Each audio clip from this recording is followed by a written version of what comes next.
Hi friends, Velankanni மாதாவுடைய திருவிழா கோலாகலமாக நடந்துட்டு இருக்குது. வேளாங்கண்ணியில் 10 நாள் கொடியேற்றுவாங்க.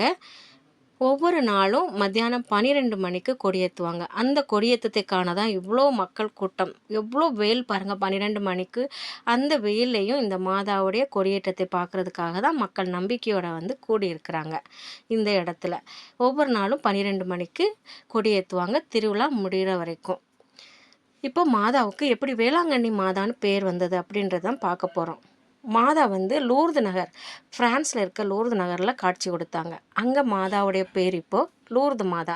அந்த ஊர் பேரை வச்சே நமக்கு நல்ல ஞாபகத்தில் இருக்கணும் அப்படின்றதுக்கு லூர்து மாதா அப்படின்னு ஆக்கிட்டாங்க. அது மாதிரி ஃபாத்திமா மாதா, ஃபாத்திமா அப்படின்ற ஒரு ஊரில் மாதா காட்சி கொடுத்ததுனால அது ஃபாத்திமா மாதா அப்படின்னு ஆயிடுச்சு. அந்த மாதிரி நிறைய மாதாவுக்கு பேர் இருக்குது. ஆனால் மாதா ஒரே ஒரு மாதா தான், இயேசுவோடைய அம்மா. அவங்கள நம்ம ஊரில் நமக்கு என்ன பேரில் கூப்பிட்டா நமக்கு ஈஸியாக இருக்குமோ அந்த பேரை வச்சு நம்ம கூப்பிடுறோம்.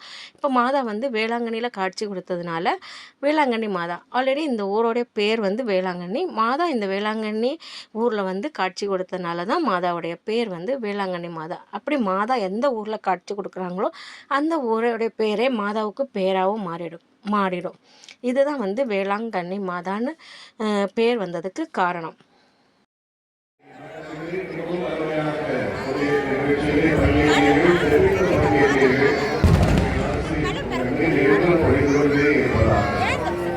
We sincerely thank all those who have cooperated today to honor the time of our Blessed Mother.